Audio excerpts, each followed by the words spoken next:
Welcome into the Playbook Expert. Let's talk a little bit about communication. Let's talk about how we interact with each other and the way that we like to communicate, or our personalities can determine our success and failure in working with others. Do you know that individual that is only happy when they're miserable? Sounds strange, but you know that individual that has to have something to complain about. Something has to be wrong, because in their minds, they like solving problems. They like overcoming obstacles. They like having that difficult challenge to overcome. That's what makes them feel good. So when they communicate that to the individual that doesn't like confrontation, doesn't like to have the challenges, wants to be easygoing, laid back, those two communication styles could conflict, right?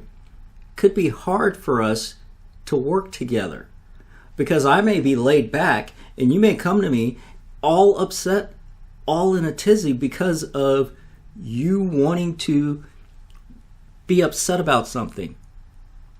You want the contention, you want the argument, you want the fight. But my personality doesn't want that.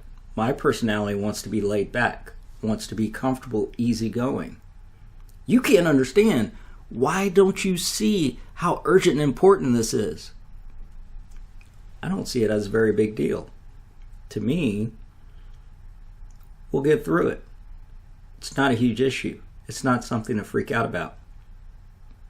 How do you communicate with others?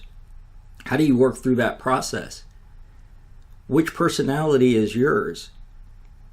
Are you able to identify that in the other person that you're dealing with?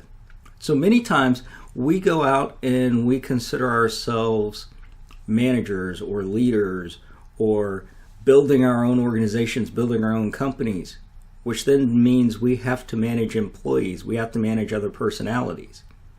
So what happens when your subordinates communicate differently than you do? What happens when their personalities are different? What happens when you have that person that has to be in constant turmoil?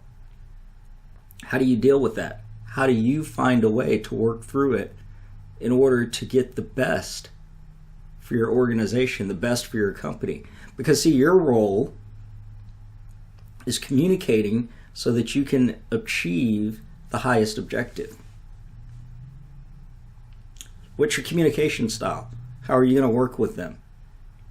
If you haven't come up with a plan yet on how others can work with you, give it some thought, because it's not just the other person that's going to be difficult.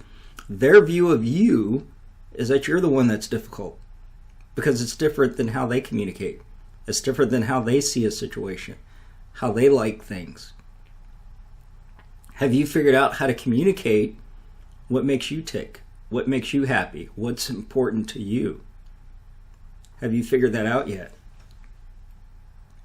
As you're developing your playbook, think about your communication styles and the styles of those on your team, because it's going to be very important as you move through and figure out how to maximize all of your objectives. Let's take a look at it and see how we can become better communicators.